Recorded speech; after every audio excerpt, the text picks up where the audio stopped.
में, जहां देहरादून से महत्वपूर्ण खबर, जहां थोड़ी देर में वाइल्ड लाइफ बोर्ड की बैठक सीएम पुष्कर सिंह धामी की अध्यक्षता में ये बैठक होगी, जहां मुआवजा राशि बढ़ाने पर मोहर लग सकती है। थोड़ी देर में वाइल्ड लाइफ बोर्ड की ये बैठक, देहरादून से ये खास अपडेट, जहां सीएम पुष्कर सिंह धामी की अध्यक्षता में बैठक होगी। इस बैठक में मुआवजा राशि बढ़ाने पर मोहर लग सकती है। 4 लाख रुपए से बढ़ाकर इसे 5 लाख रुपए किया जा सकता है। जॉलीग्रांट एयरपोर्ट विस्तारीकरण का आ सकता है प्रस्ताव। विस्तारीकरण को चाहिए है 87 हेक्टेयर फॉरेस्ट लैंड। तो वहीं शिवालिक का एलिफेंट रिजर्व के कारण लैंड ट्रांसफर में अड़चन आ रही है। बोर्ड मीटिंग में लैंड ट्रांसफर पर विचार हो सकता है, जहां बुग्यालियों के कंजर्वेशन को लेकर भी चर्चा हो सकती है। हमारे विशेष संवाददाता सुदीप जैन हमारे साथ जुड़ गए हैं। सुदीप, क्या कुछ अपडेट? मंथन का दौर है और इस दौरान तमाम संभावनाएं बरकरार हैं, मौके से क्या जानकारी? देखिए, वाइल्ड लाइफ बोर्ड की बैठक है और ये मुख्यमंत्री पुष्कर सिंह धामी की अध्यक्षता में शुरू होने वाली है। मुख्यमंत्री थोड़ी देर में इस बैठक में पहुंच रहे हैं। ये वीरचंद गढ़वाली सभागार में आयोजित हो रही है। आज के जो बोर्ड बैठक का प्रमुख एजेंडा हमारे पास है, एक जो वन्य जीव और मानव संघर्ष में मौतें होती हैं उसमें राज्य सरकार मुआवजा राशि बढ़ाने जा रही है। ये 4 लाख से बढ़कर 5 लाख हो सकता है। और दूसरा जो सबसे महत्वपूर्ण प्रपोजल है वो जॉलीग्रांट एयरपोर्ट के विस्तार का है, क्योंकि 300 छोटी बड़ी इमारतों का अधिग्रहण किया जाना है। और भारत सरकार के जो केंद्रीय नागरिक उड्डयन मंत्री हैं, उनका पत्र जो राज्य सरकार को आया था कि आप जमीन अधिग्रहण करके दीजिए और बाकी निर्माण हम कराएंगे। और भारत सरकार और राज्य सरकार की कोशिश है कि राज्य की आय डबल हो, तो ऐसे में इंटरनेशनल ऑपरेशंस देहरादून से होना आवश्यक है, क्योंकि बाहर से जो बड़े देश या ऐसे निवेशक हैं, उनको अभी तक दिल्ली लैंड होकर फिर आना पड़ता है। तो राज्य सरकार इस पर भी कोई बड़ा निर्णय ले सकती है। और इसके विस्तारीकरण के लिए जो राजस्व का खर्च है वो तो है ही है। 87 हेक्टेयर फॉरेस्ट लैंड की आवश्यकता है, जो सबसे बड़ी बाधा होगी, क्योंकि जो बड़े जहाज होते हैं उनके मूवमेंट का जो ऊपर का क्षेत्र है, जहाँ वो उनको लैंडिंग चाहिए या रनिंग के लिए रनिंग स्ट्रिप चाहिए, उसमें 27 हेक्टेयर जो फॉरेस्ट लैंड आ रही है रिजर्व फॉरेस्ट है। इसके साथ ही शिवालिक एलिफेंट रिजर्व के कारण, क्योंकि इसके निकट में शिवालिक एलिफेंट रिजर्व है जहाँ पे हाथियों का मूवमेंट है राजाजी पार्क का, तो वो भी एक बाधा है जिस पर बोर्ड बैठक में मुद्दा यानी प्रस्ताव है, प्रपोजल है। और बोर्ड बैठक में लैंड ट्रांसफर पर भी विचार हो सकता है, यानी इतना पहाड़ निकाल कर राज्य सरकार को दे दिया जाए। और जो बुग्याल है पहाड़ों के, जो बड़े घास के मैदान होते हैं, इन्हें बुग्याल कहते हैं, उनके कंजर्वेशन को लेकर भी चर्चा है कि आखिर इनकी देखरेख कैसे की जाए, इनको कैसे सुदृढ़ किया जाए, क्योंकि ये इनमें नेचुरल ब्यूटी तो है ही, इकोलॉजी के दृष्टि से भी ये बहुत महत्वपूर्ण है। बुग्याल और जो पहाड़ के ऊंचाई वाले जनपदों के ऊंचाई वाले इलाकों में स्थित है। बिल्कुल। और इस बैठक को लेकर किस तरीके की हलचल है मौके से, क्योंकि कुछ ही देर में ये बैठक शुरू होने वाली है? सुदीप जी, मुख्यमंत्री पहुंच रहे हैं और थोड़ी ही देर में ये बैठक शुरू हो जाएगी। और वन विभाग के बड़े अफसर, प्रमुख सचिव वन समेत कई सीनियर ऑफिसर इसमें मौजूद हैं। इसमें जो एजेंडा निकलेगा, जो तय होगा, उसके आधार पर आगे की कार्य योजना होगी, क्योंकि राज्य सरकार को वन पर्यावरण संरक्षण पर भी ध्यान देना और साथ ही अपने विकास के एजेंडे को, डेवलपमेंट के एजेंडे को भी आगे बढ़ाना है। दोनों में समावेश बना रहे, इस बात का भी राज्य सरकार को ख्याल रखना है। बिल्कुल ठीक है, आप नजर बना के रखिएगा बैठक पे। बहुत शुक्रिया सुदीप आपका। और 10 के एजेंडे में अब खबर लखनऊ से, जहां उपचुनाव में हार पर एक्टिव बीजेपी। मैनपुरी और खतौली बीजेपी भेजेगी अपनी टीम, वरिष्ठ पदाधिकारियों की टीम बीजेपी भेजेगी। टीम ग्राउंड जीरो पर जाकर हार के कारणों का पता लगाएगी। रणनीति और चुनाव प्रबंधन के स्तर पर कहां चूक हुई है, इसको लेकर कहीं ना कहीं एक आकलन किया जाएगा।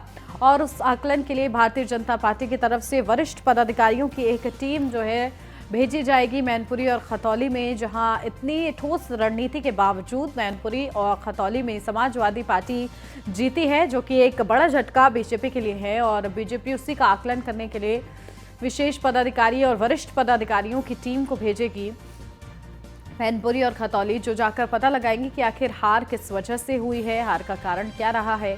जब रणनीति ठीक थी, मुद्दे सही उठाए गए थे, बावजूद इसके ये दोनों ही सीटें किस तरीके से हाथ से गई भारतीय जनता पार्टी की। हालांकि मैनपुरी में कहीं ना कहीं ये तय था कि समाजवादी पार्टी आएगी, क्योंकि नेताजी के निधन के बाद ये सीट खाली हुई थी और नेताजी को श्रद्धांजलि के रूप में वहां की जनता इस उपचुनाव को देख रही थी। समाजवादी पार्टी लगातार उसके साथ सहानुभूति वोट बैंक था, लेकिन खतौली सीट जो कि बीजेपी की थी वो उसके हाथ से कैसे फिसल गई, इसको लेकर मंथन के लिए विशेष पदाधिकारियों की टीम भेजी जाएगी। हमारे संवाददाता एसके वाजपेयी हमारे साथ जुड़ गए, सीधा उन्हीं का रुख कर लेते हैं। एसके, क्या जानकारी? देखिए, कहीं ना कहीं बीजेपी पूरी रणनीति के साथ आगे बढ़ती है, लेकिन जो उपचुनाव हुए मैनपुरी की अगर मैं बात करूं तो कहीं ना कहीं बीजेपी को भी आइडिया था, हालांकि पूरी ताकत झोंकी गई थी, लेकिन जिस तरीके से सहानुभूति वोट बैंक के साथ समाजवादी पार्टी मैदान में थी वहां जीत मुमकिन नहीं थी। लेकिन खतौली जो कि बीजेपी की ही सीट थी, और क्योंकि खतौली सीट पर लगातार बीजेपी कहीं ना कहीं खुद को इतना आश्वस्त समझ रही थी और इसी के लिए प्रचार प्रसार भी उस हद तक वहां पर नहीं देखने को मिला, वो सीट बीजेपी के हाथ से फिसली है। ये एक बड़ा झटका है और इसके लिए पूरी टीम को भेजा जा रहा है। क्या कुछ अपडेट है इसको लेकर? बिल्कुल निश्चित तौर पर अगर हम देखें तो भारतीय जनता पार्टी पूरी रणनीति के साथ आगे बढ़ती है। संगठनात्मक तौर पर भी अगर दूसरी विपक्षी पार्टियों की बात करें तो भारतीय जनता पार्टी ज्यादा मजबूती के साथ मैदान में है। 1,69,000 बूथों तक बीजेपी के बूथ कमेटियां बनी हुई हैं, पन्ना प्रमुख बने हुए हैं। और निश्चित तौर पर अगर हम इन तीनों उपचुनावों के रिजल्ट को देखेंगे तो जो एक्सपेक्टेशन भारतीय जनता पार्टी लेकर चल रही थी वो जरूर पूरा नहीं हुआ। हालांकि इसके पहले भी समाजवादी पार्टी के गढ़ में चुनाव हुए। अगर हम आजमगढ़ की बात करें तो अखिलेश यादव की खुद की सीट थी, लेकिन भारतीय जनता पार्टी ने जीती। रामपुर की अगर हम बात करें तो आजम खान की सीट थी और समाजवादी पार्टी का गढ़ माना जाता है। आजम खान एक बड़े कद्दावर नेता हैं, वो सीट भी भारतीय जनता पार्टी जो लोकसभा सीट थी वो जीती थी। लेकिन जब अभी उपचुनाव हुए तो चाहे वो हम रामपुर की बात करें, बड़ी टक्कर आसिम राजा ने भारतीय जनता पार्टी के प्रत्याशी को दी। हालांकि वो सीट भारतीय जनता पार्टी ने अंतिम चरणों में जीत ली। लेकिन अगर हम मैनपुरी की बात करें तो बीजेपी एक रणनीति लेकर चल रही है। उस रणनीति के तहत लगातार भारतीय जनता पार्टी ये कह रही है कि जो गढ़ हैं, चाहे वो किसी भी पार्टी के, चाहे वो समाजवादी पार्टी के हों या दूसरी विपक्षी पार्टियों के हों, वहां पर कमल खिलाना है। और इस दिशा में बीजेपी ने सफलता भी पाई है, चाहे वो आजमगढ़ हो या रामपुर हो। लेकिन ये चुनाव निश्चित तौर पर भारतीय जनता पार्टी के लिए समन्वय करने का है, आत्म समीक्षा करने का है। और यही वजह है कि भारतीय जनता पार्टी अपने वरिष्ठ पदाधिकारियों की टीम इन जिलों में भेजेगी, जिसमें यह देखा जाएगा कि आखिर कारण क्या रहे, क्यों जो है भारतीय जनता पार्टी के इतने प्रयासों के बावजूद भी इन सीटों पर बेहतर परफॉर्मेंस नहीं आ सकी। खास तौर पर खतौली जो कि भारतीय जनता पार्टी के पास थी और आरएलडी समाजवादी पार्टी गठबंधन ने उसको जीत ली। अगर हम मैनपुरी की बात करें तो सपा संरक्षक मुलायम सिंह यादव की सीट थी, समाजवादी पार्टी वहां बेहतर स्थिति में है। लेकिन जो हार हुई है 2,88,000 वोटों से हार हुई है, तो कहीं ना कहीं ये एक्सपेक्टेशन भारतीय जनता पार्टी को नहीं रहा। ये स्पष्ट तौर पर बताता है कि बीजेपी की रणनीति में, बीजेपी के संगठनात्मक जो चीजें लेकर भारतीय जनता पार्टी चल रही थी वो कहीं ना कहीं फिट नहीं बैठी हैं। अगर बीजेपी चाहती या जो रणनीति थी उससे कम की जा सकती थी, लेकिन कम नहीं हुई।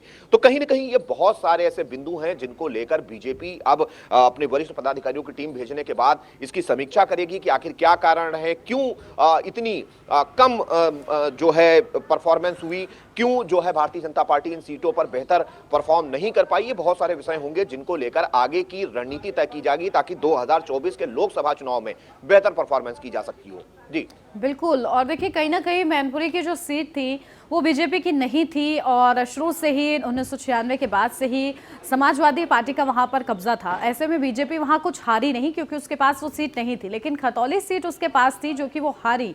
और कहीं ना कहीं अब लोकसभा चुनाव होंगे तो अभी बीजेपी के पास अवसर है मैनपुरी की सीट को कहीं ना कहीं कैप्चर करने का। लेकिन जिस तरीके से खतौली, क्योंकि अब 4 साल के समय के बाद कहीं ना कहीं उस सीट पर बीजेपी अपना कब्जा जमा पाएगी, तो ये एक बड़ी चूक कहीं ना कहीं रणनीति में है। और इसके लिए जरूरी था कि बीजेपी ग्राउंड जीरो पर जाकर आकलन करे, क्योंकि बीजेपी जैसी पार्टी जो पूरी रणनीति के साथ आगे बढ़ती है और उसकी रणनीति हर बार अलग होती है, इस बार कैसे चूक गई वो?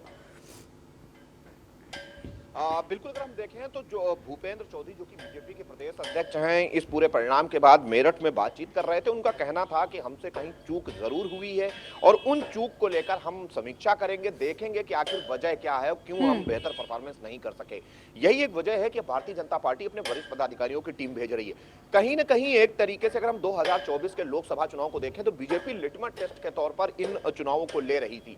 चूंकि बेहतर परफॉर्मेंस नहीं हो सकी है, हालांकि रामपुर सीट जरूर भारतीय जनता पार्टी ने जीती है, लेकिन जो एक्सपेक्टेशन था वो कहीं ना कहीं पूरा नहीं होता हुआ दिखाई दिया। अब देखना यह है कि बीजेपी इसके बाद किस तरीके का एक्शन लेती है, क्योंकि अभी एक लंबा वक्त है 2024 के चुनाव को लेकर। उसके पहले बीजेपी रणनीति के लिए जानी जाती है, कहीं ना कहीं किस तरीके की वो रणनीति बनाती है, कैसे वो बेहतर परफॉर्म करती है। क्योंकि अगर हम 2014 और 2019 के लोकसभा चुनाव की बात करेंगे तो सीधे तौर पर परफॉर्म बेहतर लगातार भारतीय जनता पार्टी ने किया है, और वो चीजें देखना महत्वपूर्ण होगा कि आखिर कैसे अब बीजेपी 2024 के लिए अपनी रणनीति बनाती है, कैसे चीजों को आगे करती है।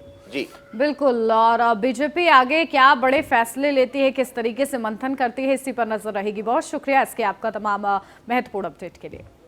बढ़ते आगे लखनऊ से अगली खबर, जहां अगले हफ्ते निकाय चुनाव को लेकर समाजवादी पार्टी की बड़ी बैठक है। सपा अध्यक्ष अखिलेश यादव महत्वपूर्ण ये बैठक करेंगे। बैठक में शिवपाल यादव भी शामिल हो सकते हैं। शिवपाल यादव को बड़ी जिम्मेदारी भी सौंप सकते हैं अखिलेश यादव। तो जिस तरीके से अब चाचा भतीजे साथ आए हैं, अगले हफ्ते निकाय चुनाव को लेकर बड़ी बैठक करेगी समाजवादी पार्टी। पूरे जोश के साथ आगे बढ़ रही है निकाय चुनाव के लिए भी, और इस बैठक के जरिए कहीं ना कहीं मंथन किया जाएगा निकाय चुनाव को लेकर। तो वहीं चाचा शिवपाल यादव को बड़ी जिम्मेदारियां सौंप सकते हैं अखिलेश यादव, जो कि अध्यक्ष है समाजवादी पार्टी के, और उनकी तरफ से क्या बड़ी जिम्मेदारियां दी जाती हैं चाचा शिवपाल यादव को, उनकी मौजूदगी में क्या रणनीति बनती है निकाय चुनाव को लेकर, ये देखना होगा।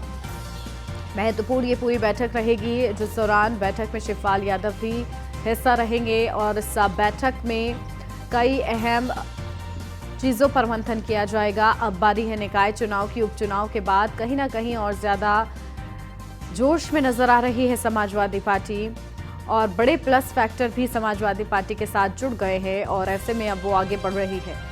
तो देखना होगा क्या कुछ इस बैठक में खास होता है। एसके हमारे संवाददाता बने हुए हमारे साथ, सीधा उन्हीं का रुख कर लेते हैं। एसके, देखिए समाजवादी पार्टी की बड़ी बैठक होगी। अब बारी है 2024 से पहले सेमीफाइनल मैच की, जो कि निकाय चुनाव समझा जा रहा है।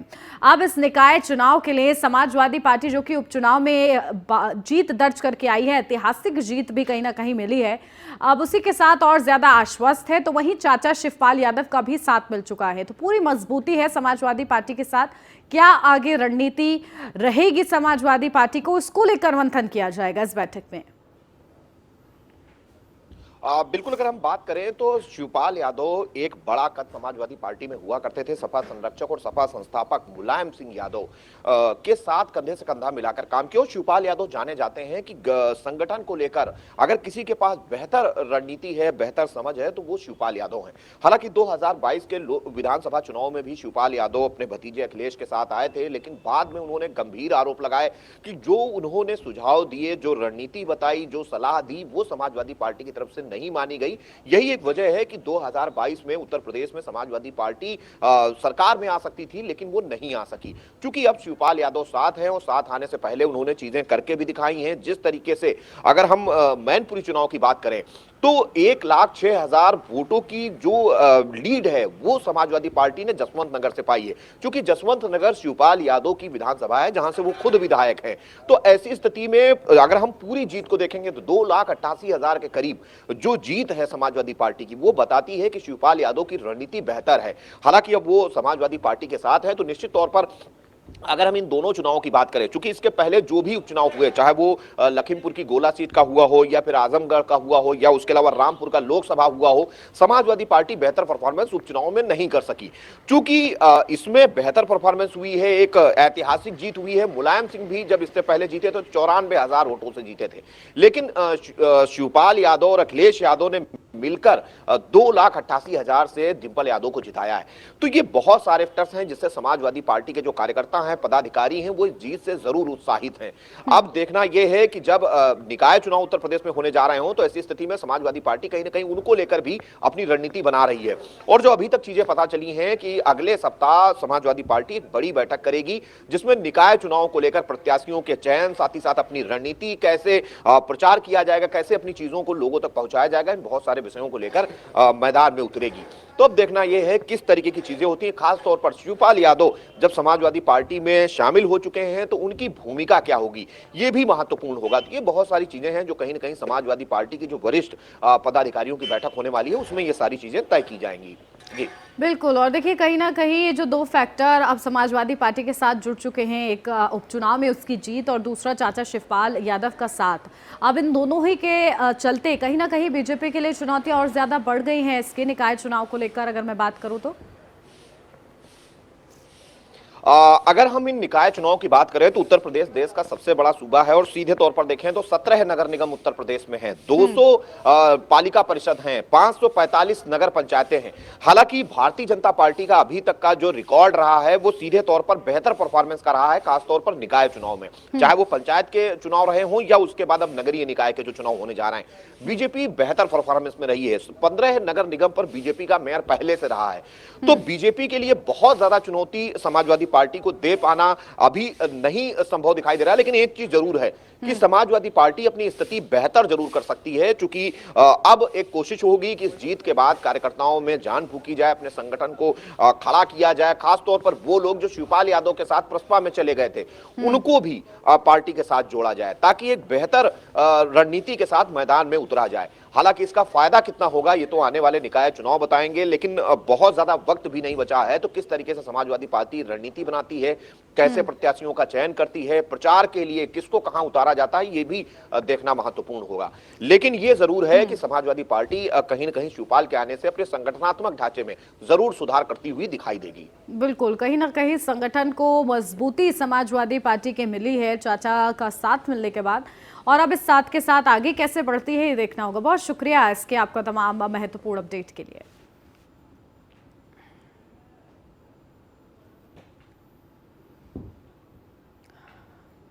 तो देखिए चाचा शिवपाल यादव का साथ मिल चुका है अखिलेश यादव को, और इसी के चलते अब निकाय चुनाव की तैयारियों में जुट गई है, जहां बैठकें होंगी, बैठकों के जरिए रणनीति पर मंथन किया जाएगा। हालांकि बीजेपी लगातार एक बेहतर परफॉर्मेंस में रही है निकाय चुनाव को लेकर, और ऐसे में चुनौती देना आसान नहीं होगा समाजवादी पार्टी के लिए, लेकिन क्या रणनीति बनाई जाती है इस दौरान ये देखना होगा, और उस रणनीति का मुकाबला बीजेपी कर पाती है या नहीं ये भी देखने वाली बात होगी।